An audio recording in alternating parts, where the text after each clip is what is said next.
guest Jaxon Slade, part of Blood, Sweat, and Tears in Panama City. What's your promotion that you're going to be wrestling for? It's Xtreme Impact Wrestling, XIW. XIW, Extreme Impact Wrestling. It's in Panama City this Saturday night, and our guest Jaxon Slade is going to go up against Damian Wayne Costal. I hope I didn't butcher that name. Who is the AIWF champion, and I think Jaxon Slade's goal is to knock him off and become that champion. Am I right?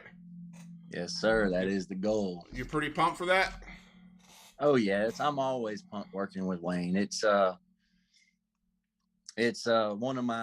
was one of my bucket list matches, and luckily I'm getting to do that before he hangs them up. So awesome.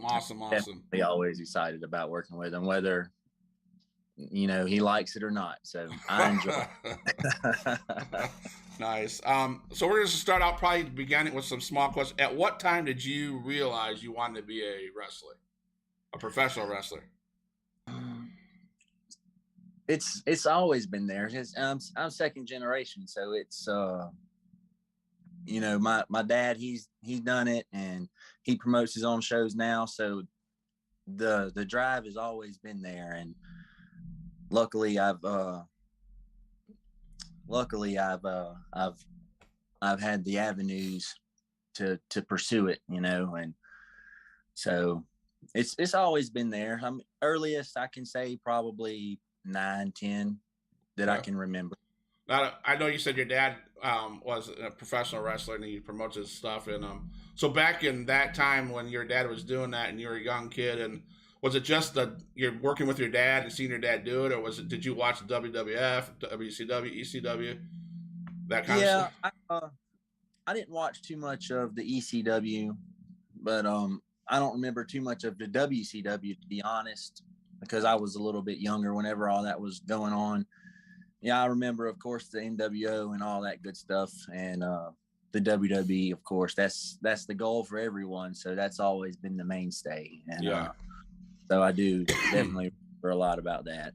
Nice. And I've always enjoyed the independent shows as well, because that's where you find the people that they have that real drive for it. Okay. And at least the independent shows that I was used to going to whenever I was a kid, and because you got a lot of them out there now that they're less than subpar. So Gotcha. So was your dad mainly in the indie circuit, or did he go into the bigger circuits too? No, he never got the call up. He had an opportunity one time presented to him for an enhancement spot, but he was too big for that spot. So that was the only chance, really. And to be honest, he probably wouldn't have lasted long, because he's got a temper on him, and he don't like being told what to do. So gotcha. There you go. Fair enough. So you got your start wrestling with watching your dad, hanging with the dad, and it's in the blood, basically. Yes. Awesome. Yes. And the funny thing is, with me and Damian Wayne, is whenever I was a kid, same age, Damian Wayne was around, because he used to run the roads with my dad. So there's some history there with me and Wayne. So all right, you mentioned running the road, so I got to ask you this question. You're younger than your dad and Damian, but I've had a chance to talk to people like Chili Willie, Shane Taylor of ROH, and Chris Harris, and they always would talk about the road drives to different events, and how crazy that stuff got, how you were in a car, then you slept wherever you could sleep, and you started as setting up the ring, tearing down the ring. Is that accurate? It is. I mean, some people are luckier than others, and they can get the rooms and whatnot, but I've slept in my car. I've done that, and I mean, sometimes I don't even get rooms or sleep. I'll just drive straight through, depending on how far I am. Okay. So cool. Because I went to the Pensacola had a WWE show 3 weeks ago, Road to WrestleMania, and the blonde-haired referee, I don't know his name, that you see on TV all the time. It was interesting to me that after the show was over, he was the one in the ring tearing down the buckles, the belt, the ropes, and stuff like that. Now, is that something you guys all participate in after the show? It is not all the time, because you do have some people that are traveling further than others, and then, or maybe you got someone doing a double shot. Say they got you know, earlier in the night, and then they got another show, you know, an hour. They're probably later on in the card. So of course those people, they're not going to stay and help, but you know, it's very much appreciated whenever the boys and girls do stay and help out. Yeah. Awesome. What wrestler would you say was your biggest influence? Chris Benoit and Eddie Guerrero. Yeah. Aside from my dad, because obviously that would have been a big influence, but I feel like, you know, because my dad, he did a lot of the ultra violent, hardcore stuff, and you know, I care about myself and think I'm a little bit too pretty to be trying to get drug across glass tubes and thumbtacks. So you don't want to be MJK or whatever his name is? Yeah, I'm good on that. You're good on that? They don't look like fun to you? No. Yeah, no, not at all, not at all. You said Eddie Guerrero, and growing up as a kid, I used to watch him, and I used to watch Chris Benoit, and WrestleMania was just a little bit ago, and Jake Paul, I think it's Logan Paul, whichever one Paul did it, he did an excellent rendition of the shimmy on the top rope. So that was, I wish I could. You gonna do that when he beat Damien? I didn't watch WrestleMania, yeah, so that's all right. Yeah, all I get is the snippets, whatnot of the aftermath of it. So yeah, I didn't watch it. I had planned on it, but life happens, and absolutely, I'm out of town right now, so I ain't at home to watch it. So absolutely. I know you mentioned Eddie Guerrero and Chris Benoit. So here's a question. For me, it's hard to have like just one favorite. I could say I love Sting. I love the NWO, blah, blah, blah. And who would be your Mount Rushmore of professional wrestling? That's a tough one, because you have, I mean, you can have your personal favorite, but then you got to also look at the big name, the money draws. And my personal Mount Rushmore would be Eddie Guerrero, Chris Benoit, Shawn Michaels, and Hogan. Okay, fair. And I mean, there's so many people. I you know, there could be more, but that's just off the top of my head. All right, that's fair. Now, some of these questions I'm going to ask you are, like I said, I work in a foster group home, and they threw some of these questions at me. So if they're kind of like weird, that's because they're from that stuff. It's all good, man. What's the one match you've had that stands out to you, or that you're most proud of?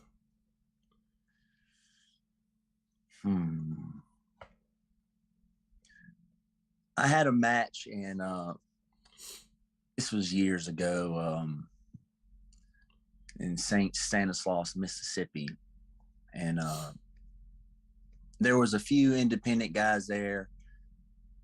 Me, my dad, John Saxon, Steve Anthony, just to name a few, but there was a lot of names there as well. Road Dogg, Paul Bearer,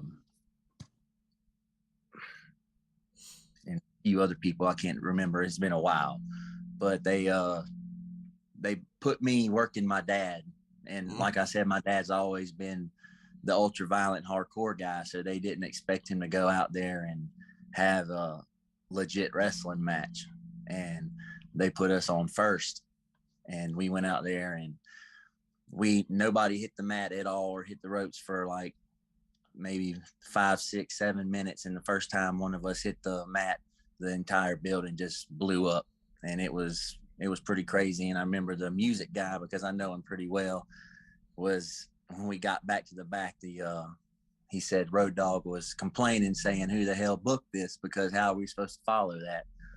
And so, yeah. Yeah. That's one of the ones that sticks out to me. That, Remember, I got to deal with my dad, so it sticks out. oh yeah, getting to wrestle your dad and plus getting a compliment from Road Dogg like that. Yeah, that's awesome, man. That's awesome.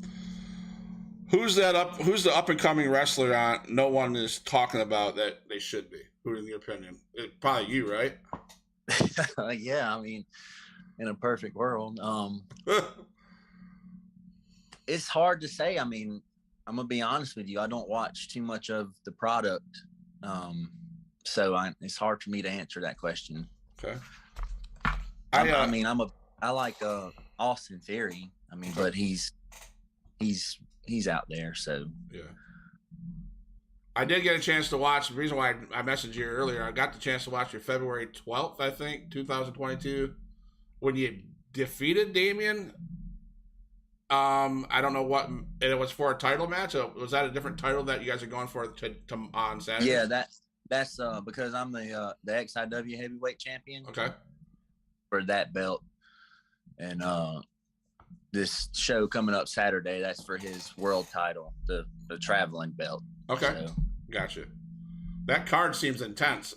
A double dog collar match, your guys' match, the female wrestling match. Some of those pictures of guys that I've seen on the poster, including yourself, you guys look like, I don't know if I want to mess with anybody, just to be honest. So. Yeah. That's the good thing about XIW, and that there's a lot of promotions, and I hate to bash on people, but they use people that don't look the part, and that's one thing you're going to get with XIW, and we're all going to look the part. Yeah, I've seen many indie promotions that these guys are twigs. Yeah. Or if they're not twigs, they're King Kong Bundys. Yeah, exactly. All of them. Not just the King Kong Bundy. It's all of them. Yeah. I'm a bigger guy now, but I haven't always been the big guy. I used to be the twig too, but I was like 14 or 15 years old. So, right. As I got older, I got bigger. So, I mean, that's my motivation. I mean, you got all these guys what separates you from the people in the crowd? That's how I look at it. And I mean, I don't go, I'm not going to pay my money to go see, Toby from the third row get in the ring. I want to see that spectacle. Right. And absolutely. 100%. That's why I try to get bigger and bigger. I want as soon as I hit the curtain, I want everybody to be like, whoa, all right, then. All right, the kids I'm going to be bringing on Saturday, we watch Monday, Wednesday, and Friday. And they asked me, they said, are these guys that we're going to see, are they like real life size people like we see on TV? I said, and I showed them the pictures. They go, oh yeah, okay, yeah, they are. So they're excited. They really are. Oh man, I'm excited that they're excited. So yeah, we're gonna be in the second row, I think. Second row, on an aisle somewhere. So y'all bring some signs, make yourselves known, because I'm gonna be honest. Sometimes I don't see past the first row, and it's nothing on anybody. I get tunnel vision sometimes. All right, we'll make signs for sure. All right, cool. I know you mentioned your favorite match was against your dad. Other than your dad, who would you want to face in your dream match? My dream match, which neither of the two would ever happen because both of them are dead now, but it would obviously be Benoit and Guerrero. But someone that's alive, Triple H. I would love. I'm a big Triple H guy, and I know he's just recently retired, so I know it would never happen. But I'm a big Triple H guy. He had a great segment in. He opened up WrestleMania Night 2. Excuse me, and that segment was pretty sick, pretty sweet. So, what advice would you have for anyone thinking about getting into wrestling business? About kids that are coming up, 12, 13, 14, younger, older than that. What kind of advice would you give them? That's funny because I actually had a kid come to me not too long ago wanting to train, and I don't train anybody because I don't feel like that's my place, and I don't want to do that. But he come to me trying to figure out how to get into the business. And I told him, you know, I laid it out for him because a lot of these indie guys, trainers, and they're carnies, man. They'll take your money and show you how to protect yourself slightly and then send you on your way. Gotcha. And then call you a professional wrestler. But, you know, my big thing is find you a reputable trainer, because that speaks volumes to any promotion out there, is who trains you. Okay. And how you carry yourself, and know that, you know, it's hard, not impossible, but it's very hard to have a family life, especially if you make it.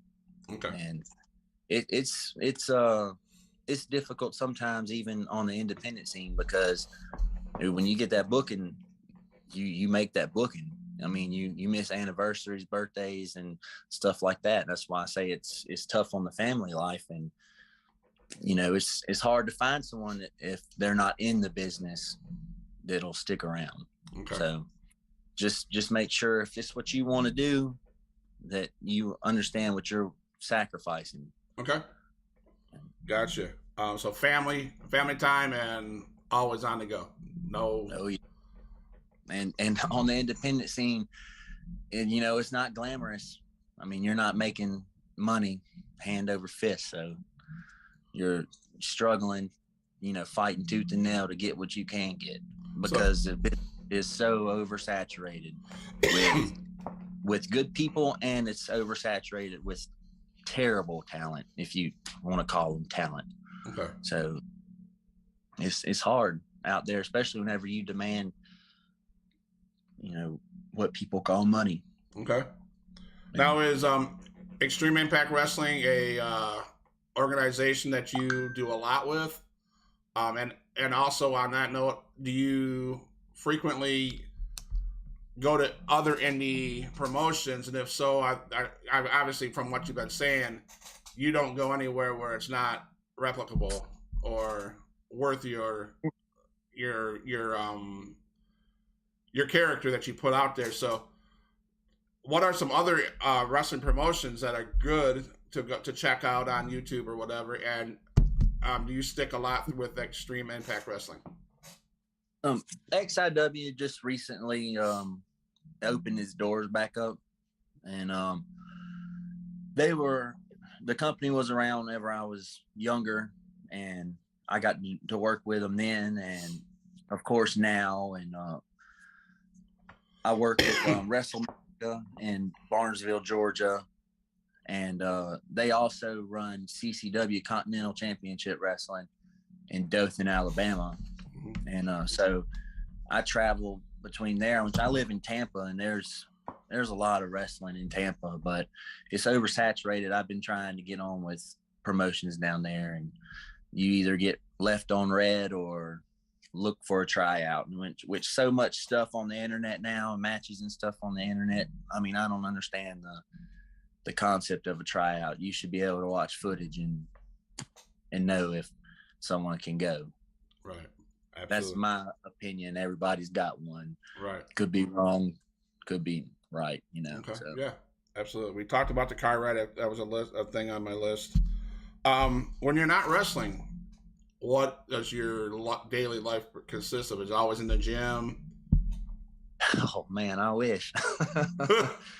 No, outside of wrestling, I run my own subcontracting business, so okay. I stay pretty busy. I'm always on the go. Like I said, I'm out of town right now dealing with that, you know, personal life and whatnot. And but yeah, I'm always on the go. There's really no downtime except for when I'm sleeping or eating, getting ready to go to the gym. All right. Yeah. So that's life. That's life, huh? What do you follow any other sports other than wrestling, or is it just straight up wrestling and your contract work? Not really. When I played football, I watched football, but okay. I don't see the point in it. I mean, I'll watch the Super Bowl sometimes if I'm liking a team that's playing. I mean, because even though I don't watch the sports, you know, there's obviously teams that You know, like, all right, yeah, that's pretty cool. Tom Brady, he played for the Bucks. I watched that Super Bowl, and whenever he traded to the Bucks and all that, and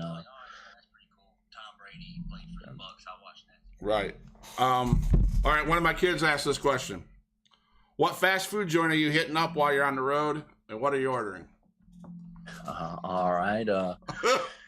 It depends. I'll hit up a Waffle House. I mean, I like Waffle House. I ain't gonna lie there. Some of them are good. Love Waffle House, man. Yeah. Some of them are good. Some of them are a little sketchy. But I was on the road for a while with John Saxon, and he's one of the Gulf Coast legend type of guys, and we would stop at Sonic after every show, and we would do, you know, whatever he got and whatever I got. It was always the Route 44 lemonades, and you know, that was our thing. And he retired now, and so yeah, it's usually either Waffle House. I'll hit up a Sonic, you know, to reminisce or whatnot. But yeah, those are usually the two. Or, you know, I'll grab a pack of chips or donuts from the gas station. There you go. Loaded hash browns, triple loaded. Yeah, all the way. Yeah. They have great hamburgers, man. I gotta tell you. A couple months ago, my wife goes, "I'm hungry for a hamburger." 11:30 at night. Let's go to Waffle House. Best hamburger probably I had in a long time. Just saying. Oh yeah, man. I agree with you there. They are good. Well, yeah. It's a matter of fact, whenever I go to Georgia for Wrestle America, that's actually my stop every time. Okay. Waffle House. Wrestle America, huh? Yep, Wrestle America. They took the A out of it, and it's Wrestle America. Okay. I believe it was some time ago. I think Luke Gallows and Carl Andrews had something to do with it. All right. And I could be wrong, but I that's what I've heard.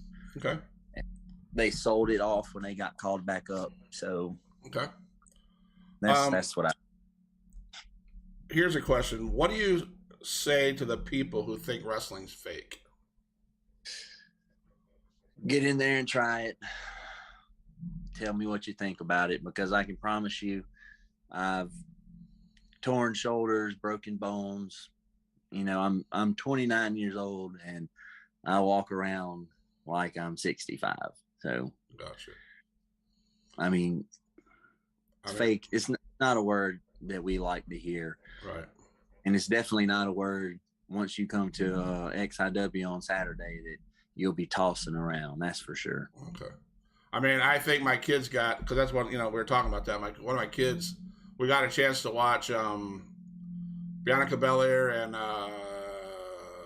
Becky Lynch, I think is what Becky Lynch. And Becky got hit by her braid, and Becky's arm was welted like you wouldn't believe. So I'm like, if that's not enough to show you that's not fake, I don't care if it's whatever, it's still going to hurt when you get hit, kicked, thrown from the top rope. It's going to hurt.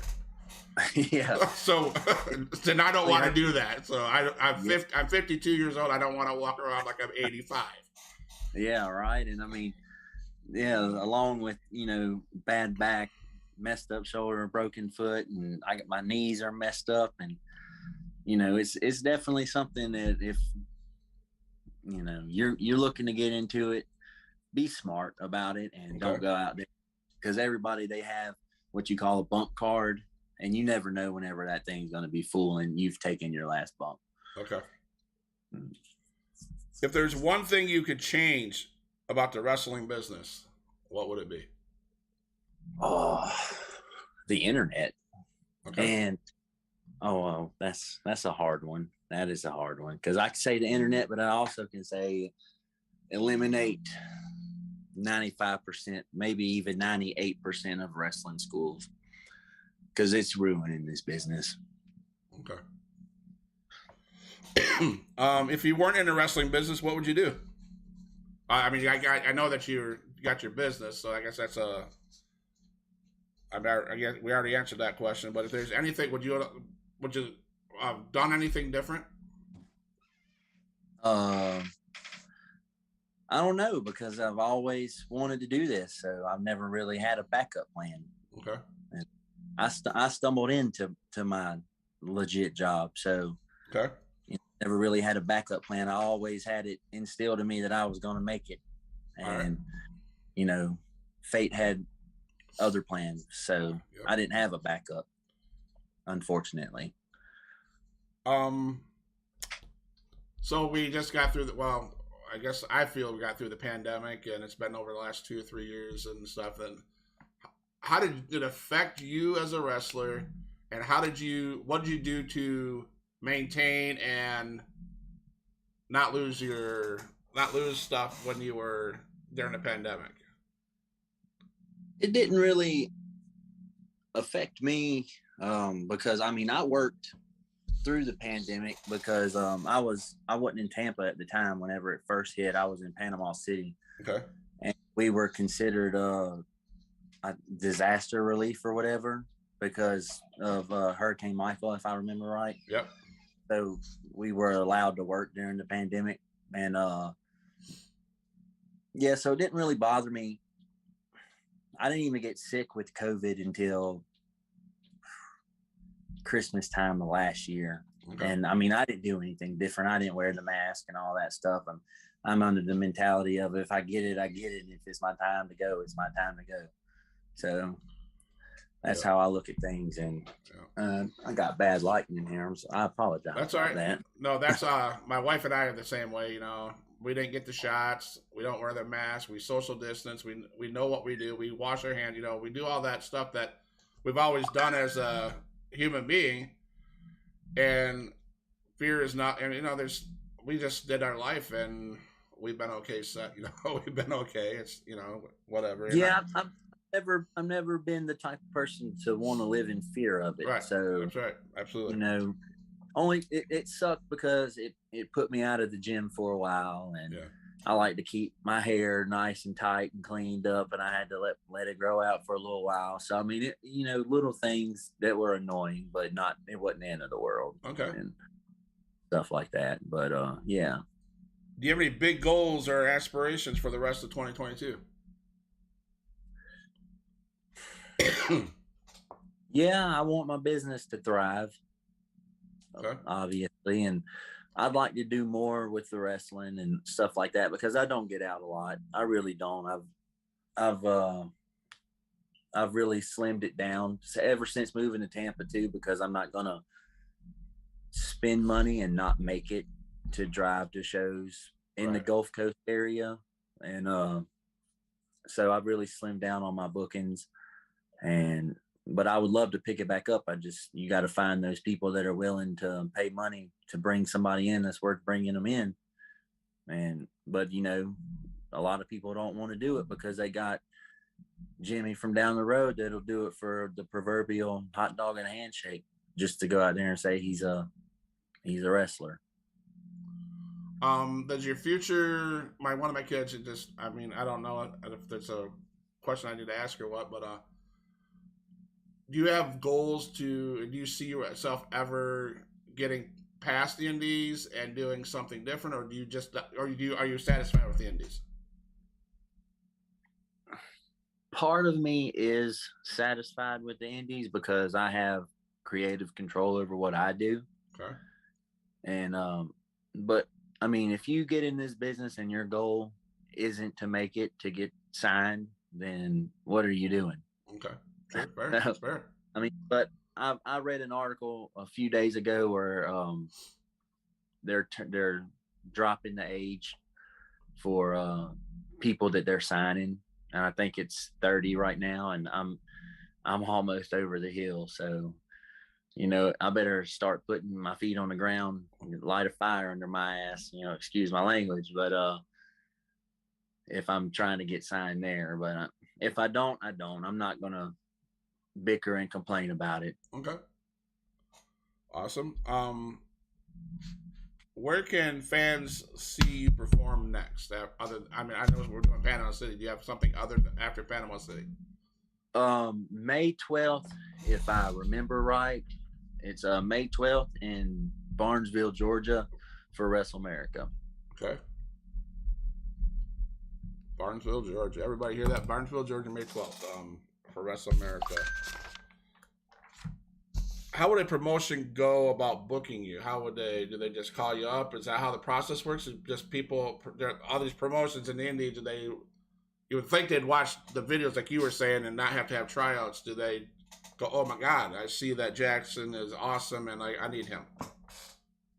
Yeah, they a lot of the time it's through Facebook Messenger or whatnot, and a lot of people, they do emails as well. I just don't. I'm not very tech savvy, so I got more than one email, and I don't even know how to get into my other email. But they got the messenger, and then obviously phones and text messages, and I mean we got buddies out there that try to keep our names fresh in the ears of bookers from other promotions and stuff like that. At least I try to keep my friends or colleagues that I feel are worth mentioning, that I can stick my neck out for, and I'm not going to get my head chopped off if they bring them in. Okay. And so I do that, and I'm pretty sure other people do it too. Okay, awesome. Two more things. Do you have any crazy wrestling stories in your life that you could share? Not that I can share, no. Okay. Pretty wild. Maybe for your TVMA YouTube channel. All right. Okay. Nice. And one more thing before I let you go, man. And I want to say before I do this, I want to say thank you, Jaxon Slade, for coming on here. I don't want to take any more of your time. Man. I'm blessed that you said yes. Yeah, man, I'm glad that you asked, man, because not too many. I had somebody else ask me to do the interview over the Zoom thing, and that's why I downloaded the app, and it never happened. And like I said, I mean, I run my own business outside of this business, so I'm pretty busy all the time. And right, if I make time for it, then follow through with it, and I'm glad that you did. Absolutely, 100%. Because one of my goals is I do it to put content on my channel for sure, but I also do it because you guys deserve the pops, the promotions, the hey guys, look at these guys. And I just want to say, guys, go and check out Blood, Sweat, and Tears in Panama City. And the card looks sick as heck. Xtreme Impact Wrestling. Check them out on Facebook. Follow Jaxon Slade on Facebook. On Instagram too. Follow him on Instagram. And if you will, you don't have to, but if you will, is there anything you need to say to Mr. Damien prior to your? Is there you want to say, hey guy, look out? No, I'm not big on talk. I'm a show me guy. Okay. That's all it is. And he knows what's up, just like I do. He knows what's up. That's fair. Yeah. That's fair. Yeah. Well, Mr. Slade, I appreciate you taking your time. I look forward to seeing you. I want to meet you, shake your hand, and we'll have signs. I'll have the kids make some signs up. We're super stoked to come and see you guys in Panama City Beach. We got to rock the lights out of that place, and it's going to be exciting. So, sure. And wherever the AIWF title goes, whether it's you or Damien, I'm biased because I can't be on one side or other because I talk to him tomorrow he might not. It's funny because usually you go to a place and there's a definite person that everybody wants to win, and then there's a definite person that everybody wants to lose, the typical good guy, bad guy type thing. But there in Panama City, they're pretty split, 50-50, I would say. And, he has his crop of fans and I have mine. And, it's fun to get to experience that and it actually work out, because a lot of the times that doesn't work out. I mean, you hear it, nowadays on TV and whatnot, where half the people chant for so-and-so and half the people chant for the other so-and-so. But it's really cool to actually experience it and it work out. So, right. The other day when Justin Overstreet was talking to me about the coming to the event, and I asked him about some talent, and he suggested you and Damien, and I didn't put two and two together until I started putting my notes together. I'm like, oh dang, they're fighting each other. This ought to be good. So yeah. So I'm gonna get both sides. So, Yeah.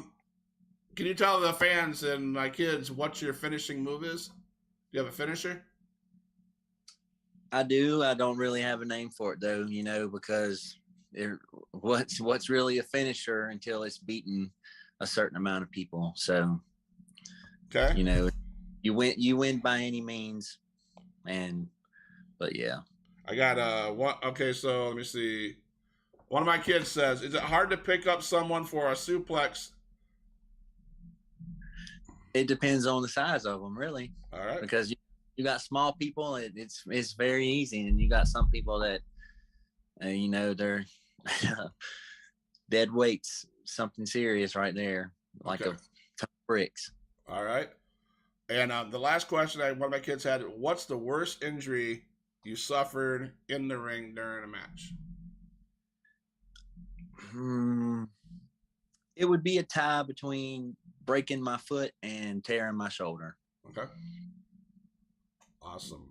Well, we have Xtreme Impact Wrestling star Jaxon Slade getting ready to do his meet up with Damien for the AIWF title in Panama City Beach on Saturday. Jaxon, thank you so much for joining me tonight. I appreciate you. Love you, bro, and see you there. All right. See you there, man. Thank you for the opportunity. All right. Bye, Huge Pop Wrestling. We're out. Talk to you later, guys.